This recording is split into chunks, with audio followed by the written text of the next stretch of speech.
Nothing is happening. I don't know what's going on. So I'm calling you to make noise,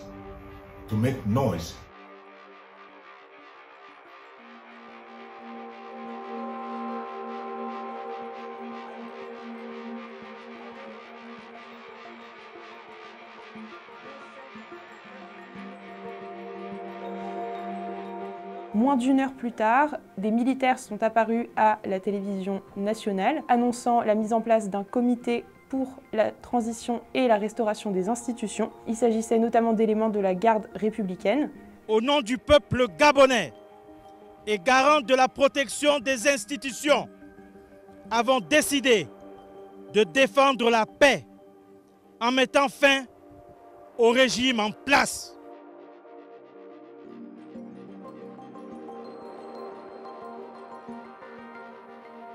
Monsieur Ali Bongo Ondimba est gardé en résidence surveillée. Il est entouré de sa famille et de ses médecins. Il est retenu à l'intérieur de sa résidence privée qui se situe dans le nord de Libreville.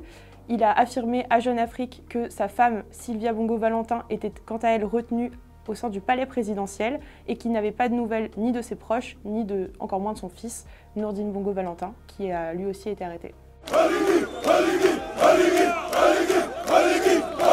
Cette transition a donc un chef pour le moment. Il s'agit du commandant en chef de la garde républicaine d'Ali Bongo Ondimba, Brice Clotaire Oyugin Nguema. C'est entre guillemets un membre de la famille du chef de l'État. Il le considère comme son cousin.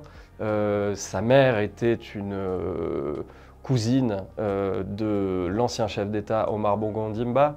Ce général a été un aide de camp d'Omar Bongo Ondimba, donc c'est quelqu'un qui fait partie du sérail depuis des décennies, qui a été ensuite écarté puis rappelé à Libreville, mais c'est quelqu'un qu'on connaît vraiment bien. C'est finalement une branche de la famille Bongo, issue d'Omar Bongo, qui vient en renverser une autre, et en l'occurrence celle d'Ali Bongo et surtout celle de la première dame, Sylvia Bongo Ondimba.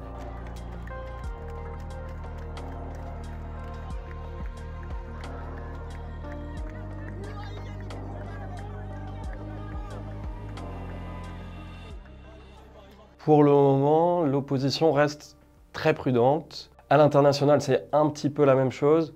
Finalement, on se rend compte que personne ne croyait vraiment en la crédibilité des élections qui viennent de se dérouler. Donc il y a à la fois une défense de l'ordre établi et de l'ordre constitutionnel, et donc d'Ali Bongo qui est un petit peu le passage obligé, mais en même temps, il y a pas mal d'acteurs qui sont sans doute plutôt pas mécontents de voir qu'on va peut-être enclencher quelque chose d'autre au Gabon et quelque chose d'un petit peu plus crédible au niveau électoral. Ce qui n'est pas gagné, encore une fois, on verra ce que vont faire les putschistes.